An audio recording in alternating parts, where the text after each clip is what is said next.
Thank you, ma'am, for being here today. So there are a set of questions that I'd like to ask you, starting with, so the current COVID-19 pandemic has got the entire world at a standstill. Are you working on any coronavirus related projects right now? Um, Not directly in terms of research and development, but we did do a short stint for the Department of Biotechnology in the form of a quiz for awareness of students to engage them. And the quiz was designed in a format which also helped them to upskill. So it was not just a question and an answer, but it was also that there was some information linked to CDC or WHO about vaccine development, RT-PCR, and so on. So they would not only answer the question, but they would also go and read that small cartoon or that small note to, kind of upskill and make them more aware of what the present situation is all about. Yeah, I understand. Thank you, ma'am. Also, do you think the scientific community at this point is ready to deal with such a challenge? Uh, I think we're quite ready to deal with such a challenge.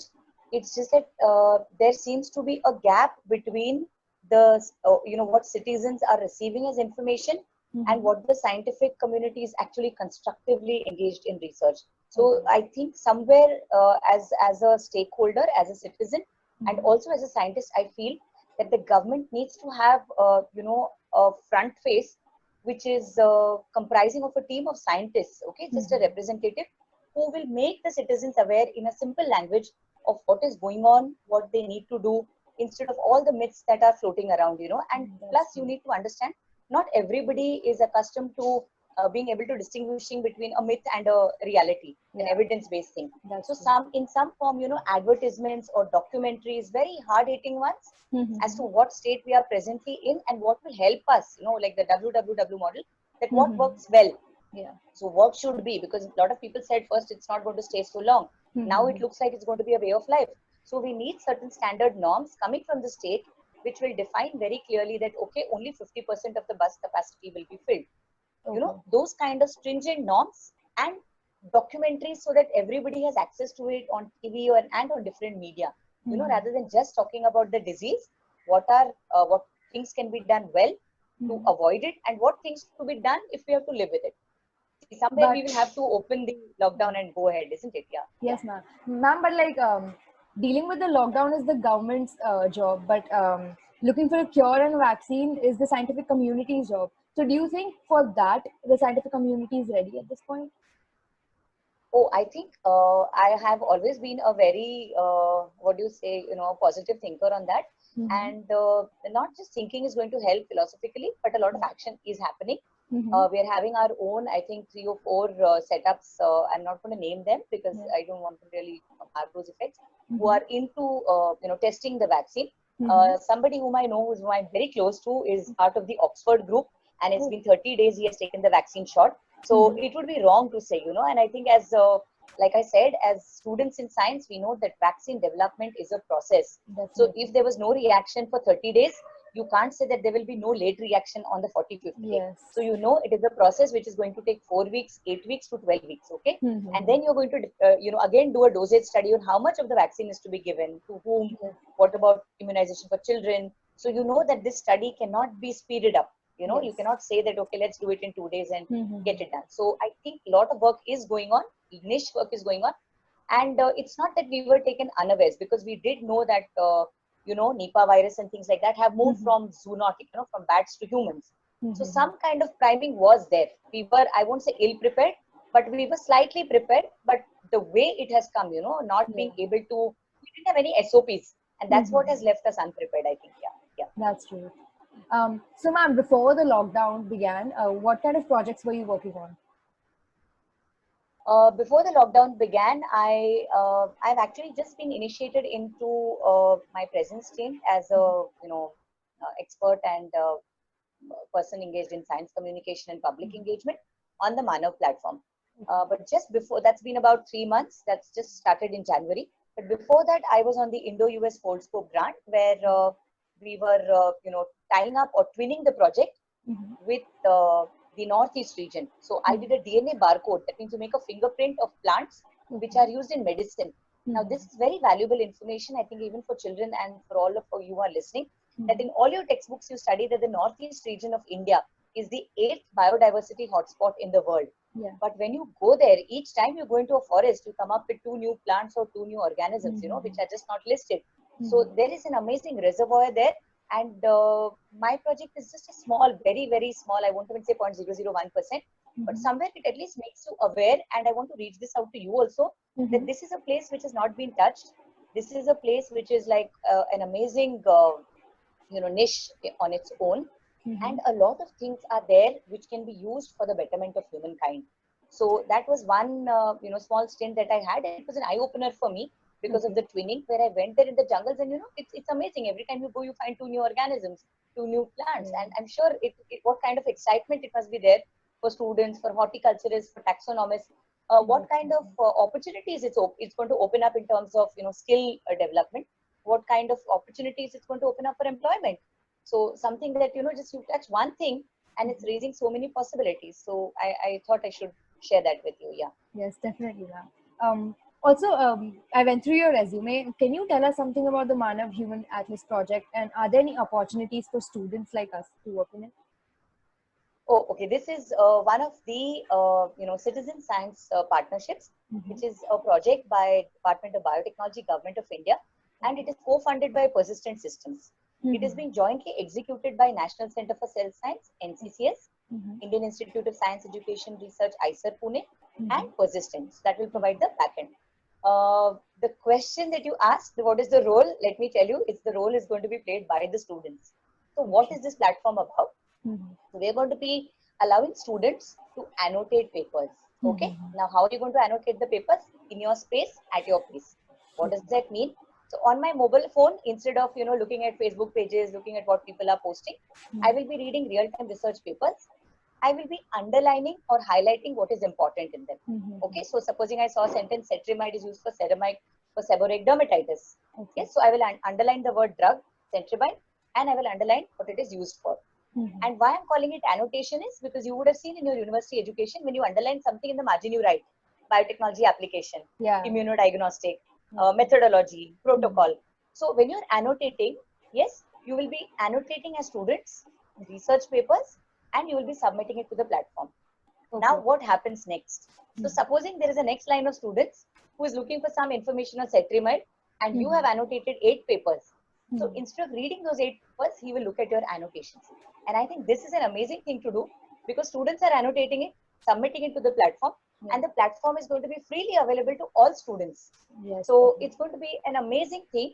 And also, see, students will be upskilling, because I think reading a research paper is not taught to you as a part of the university education. So the platform is first training students on how to read a scientific paper, how to annotate it, and then later on, imagine what a team you will all be. You will be interacting with scientists, you will be interacting with fellow students as Manav scholars. So that is what the student aims, the project aims to do. Now, as students, you will be Manav scholars who will be annotating papers, and many of your teachers and senior academicians will be expert reviewers. So whatever you have annotated, you will submit it to them, and on the platform, they will check if you have annotated correctly or not. Now, you know that there will not be an error in this. Somebody may have highlighted cetrimide, somebody will forget. So somebody will annotate it 100% well, somebody will annotate it lesser. But there is no wrong answer in this. Yes, so students will make valuable contribution. Now, obviously, you want to know what's the government agenda. The government's agenda is obviously your textbooks are written based on research papers. But what happens is you're using the textbooks for the last 10 years. They have not been updated. So when you read a recent research paper, you are actually getting educated, because education means getting all the information which is validated from a trusted source. Yes, so you go to college, right, to seek knowledge. You trust your teachers. When the teacher says something, you believe her. So this platform is a citizen science initiative where students, teachers, researchers, and academicians will actively contribute. Okay. So that's about the project. And the project right now is in the development stage. And anytime now, it will go on the floor. Okay. So can you just give us the details about how to reach out to Manav? Okay, so for that you need to visit the website of Manav, which is manav, manav.gov.in. Once you go to this website, it will take you to an active page where it will give you a small orange icon which says Join Manav. Okay, as soon as you click onto it, it will take you to a role defining page where do you want to join as a student, because there may be many research scholars, there may be students who are doing their masters. In fact, there may be many of my teacher friends, okay, who are there, or some of your parents who must be, have done a degree in science. but maybe in different domains now. Okay, so they can join as you can join either as a student or as a teacher or as a reviewer or as an expert reviewer. Now, once you join Manav, then you will get you will get the test to show your English proficiency, so that we have an idea of how proficient you are in English, so that papers of that level can be given to you. And second thing, we will also be asking you certain details about your interests, the subject you're currently pursuing, your research interests, and so on, so that accordingly those papers on that particular topic will be given to you. So you may be a biotech student, somebody else may be a pharmacy student, another student may be a dental or an MBBS student. Okay, so obviously those papers related to medicine or pharmacy will be given out to you for annotation. Okay, so that's like an interesting activity. And on the platform currently, like I said, the platform is under development, so we should go on the floor very soon. We have a lot of webinars which we call as data science webinars. Okay, so in that we can host up to almost about 1,000 students, where we are making you aware of what is data science, what are the opportunities, what is R naught, how those models are used by epidemiologists, so that somewhere that okay, I am in biotechnology right now, but do I see a place for myself there? Is data science really just about numbers? Typically biology students have what I call mathophobia. They feel that, oh, numbers is something, maths ka bukhar is something that I will not be able to scale. But somewhere this will get you really interested that, oh, this was something that I always had a strength for, but I was never able to identify. So, data science opens up an opportunity for you to see yourself, being a part of, let's say, either annotating or data wrangling, or in whatever role. The new job scene is definitely going to change. So keeping yourself aware of all this would really help you to upskill, and maybe do a short online course and say that, okay, I'm ready for it at a time. See, I'll give you an example here. When we were in our grade 12 standard, there was nothing called as computer engineering. Okay, but whoever did a course in Aptech, in Mastech, in all those computer training institutes where they knew how to write a program in Java, C, C++, these were the first people who were hired in the software revolution that came in. So obviously having people from biosciences or science backgrounds wrangling with data is going to get an amazing skill set to the platform. So this is my judgment as a teacher and as a scientist, that you never have people prepared for a job scene. Somewhere the system evolves, and those who upskill themselves offer themselves to be part of the revolution. Definitely. Also, ma'am, where can we access these webinars? Once you enroll on the Manav site, you'll ready-made get the links. Alternatively, you can go to the Manav Facebook page. Yes, just type Manav Human Atlas. There is a Facebook page, and all our webinars are streamed live. Okay, so if you missed out getting the link, you couldn't because of some issue, even later on, you can just go to the Facebook site. Also, we are giving a YouTube link, so you'll also have a YouTube link to the Manav page. So it will take you to the lecture, and last 3 or 4 webinars you can easily attend them. A lot of enlightenment in terms of data science. So we are calling them data science webinars. Okay, so a lot of things that you may have missed, but you think and of course it lasts only 1 hour. And at the end of it, there's about 15 to 20 minutes questions, which students like you are asking. So that may give you a lot of insights that what are the doubts, where am I, where is my, what was my question. So somewhere you will definitely be able to take home something from there. So these links are there after the webinar on Facebook, and from Facebook Manav page, it's there on YouTube. So you're definitely not going to be, you'll not miss out anything if you go to the Facebook page. You'll be able to see those lectures again. Yeah. And if there are any doubts, we can help you reach out to more students, ma'am. Oh, sure. Thank you. That's really a wonderful initiative. And if there's anything that you need, the Manav page also has our email address. So if you write to us with any of your queries, it may not be related to data annotation or just the webinars. If there's anything that you want to write across to us, we'll give us a time about a week, and we'll definitely answer you back. Okay, because we're trying to build it up as one of the first initiatives where we want children, we want teachers, we want the citizen to participate. And see, this will also help us understand that's where there are lacunas, where projects have not been funded in the public domain. So definitely it's going to be one of the objectives of Manav, and that's why that name Manav, So covering the entire micro and macro level information. And you'll be happy to know, to begin with, we are going to be targeting the organ skin. So all papers related to skin, you will be reading and you will be annotating. Okay, and these are going to be high-end papers from very high, reference journals. So obviously, imagine what is going to be your life. You are going to be reading papers where even if you didn't understand full of it, at least 10% if you took out of it, it would be a wonderful thing because new terminology, new ways of writing data and representing data. So it will definitely be a good thing for you. Yeah. Yes, ma'am. This is a great initiative. I'd like to congratulate you on that, firstly. Oh, thank you. Thank you. Moving on, ma'am. So since you've been in the teaching profession for so many years, do you think our education system in biotechnology is at par with the global standards? I don't want to make a generalized statement because I think all teachers in different departments and different colleges Yes, give it, their own touch. I would say give it their own, spice or element to upgrade or, in the way the lectures or the syllabus is conducted because yes, we're bound by that syllabus in a compartment type. But That's I true. definitely think we need to change the way we are executing the syllabus. So even if we're bound by a syllabus which says teach immunology, am I making my student capable of asking questions? Is he just following me, or am I, helping him evolve a critical thinking skill which develops a higher order thinking? That is very important. So I would not say as a generalization whether our education is good or bad. I think even if you have a very tight defined syllabus, can you not make it interesting where you ask students to read up and come for a particular topic? You initiate a question answer session.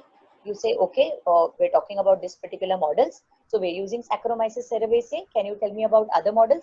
And even one child says, ma'am, in 1990, Hydra was developed as a model organism. And everybody in the class says, no, there were no papers before 1990. At least the class knows that there are model systems like E. coli, Saccharomyces, C. elegans, mice, and also Hydra is a good model system. So when you teach a child to think on their own, to ask a question, that is the time the child will develop an attitude of navigating on their own. Finally, see, you will also agree, and I can tell you by experience, the moment you throw a person on the shop floor, that is the time the child will learn, and that is the time your books are not going to help you. So if you teach a person how to ask the right question, he will also try and navigate to find the right answer, and that I think is where education should lead to.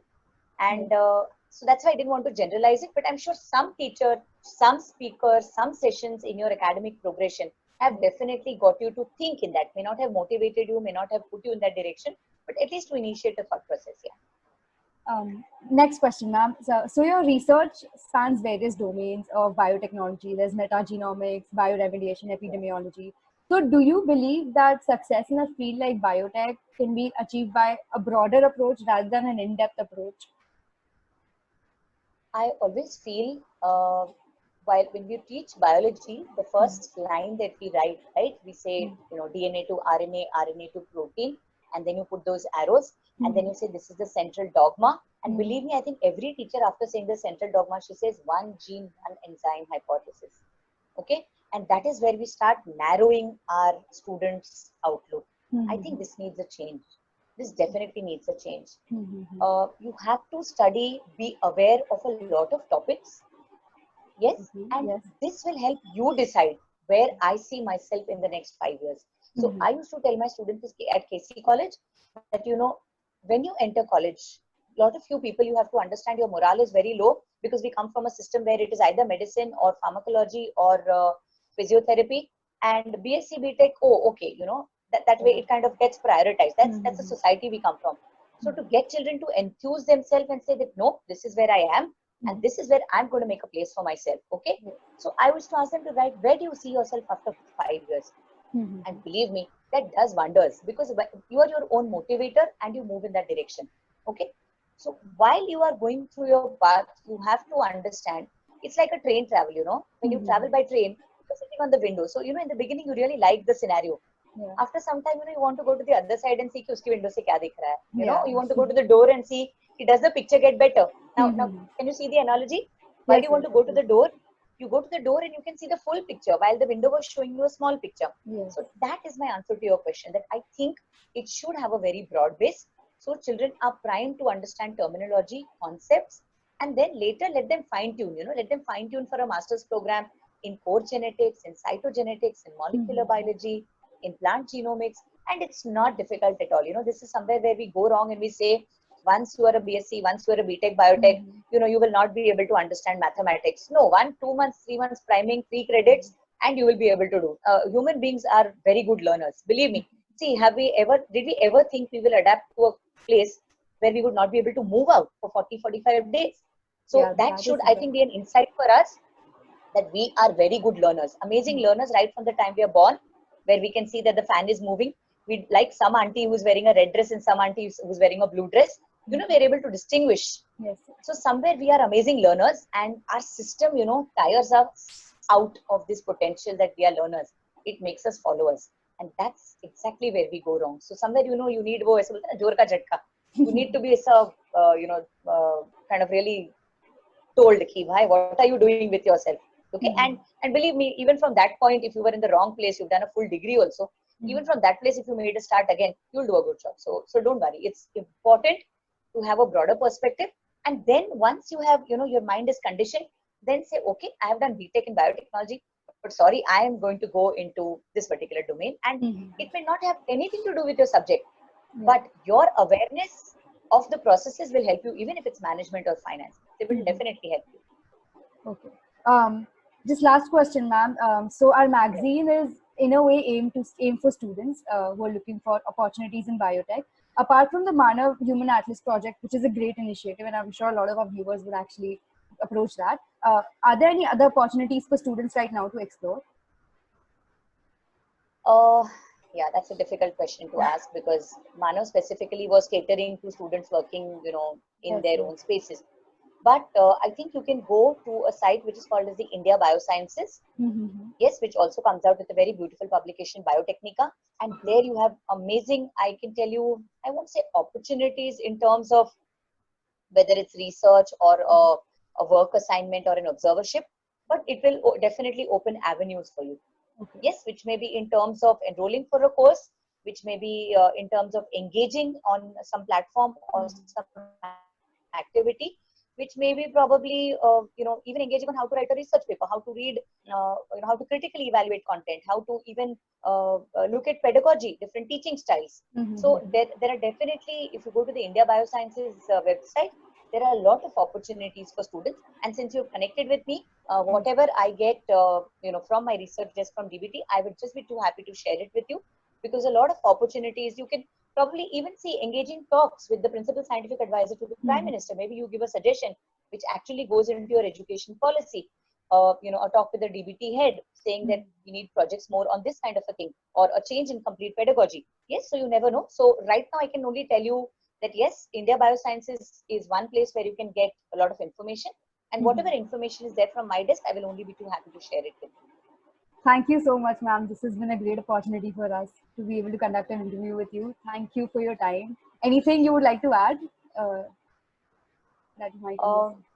Thank you for having me over, and I think interacted with a lot of you at your college Yes. when I was part of your entrepreneurship cell, and I really saw a lot of dynamism, and I like the openness. Okay, because when you were inviting people, you never said only BSc or undergrad students. I remember for one of the batches, even 11, 12 students from a lot of IB schools had come up, and it was an amazing participation.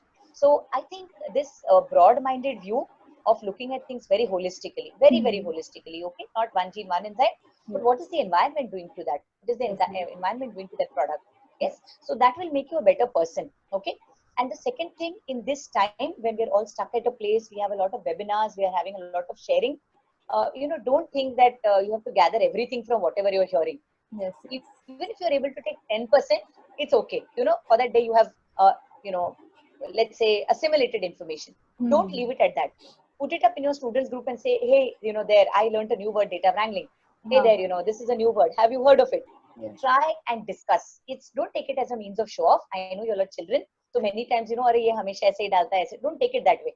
But make it an opportunity to share a new word, a new terminology, a new process, and something that, gets everybody to think. So maybe you will be an initiator. So we always look for a system change or a complete, society change. But I think change begins with ourselves. That's what Gandhiji said. So maybe you are one of the initiators or catalysts. Your magazine may be something which is going to get people to think. So somewhere during your day, make it a point.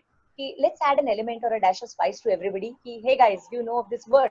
And let everybody generate their opinion and devise some mechanism of how you want to engage this discussion. And at the end of the day, okay, now after having all your opinions, let me tell you, this was from this. this is the reference, and guys, please go and read, So Yes. everybody's enthusiasm is taken care of, they're interested, and their engagement on the phone becomes very fruitful. Yes. And I think also one important thing is, please keep connected. Even if you're not having lectures or you're not having your teachers connect with you, just tell them, ma'am, can we like just have a tea party together where we will, ask everybody to dress up nicely, put your cameras on, say hello to everybody. That human interface, I think as Bacha, you realize that human interface is very essential, isn't it? We as a society have evolved in such a manner that we need that. So if nobody has done it, just do it. Maybe for the first tea party, you may just have 20 people, but next week, everybody will look forward to it, saying that, okay, I'm going to say a joke, I'm going to say something, but please keep connected, maintaining the distance, okay? So let there be learning, and learning need not always be academic. It should be helping everybody to grow in their lives. Thank you, ma'am. Thank you so much for your time. I hope our viewers enjoyed this interview. Thank you, ma'am. Thank you so much for having me over, and I'm really obliged to you. Thank you so much. Thank you, ma'am. Yeah. Thank you.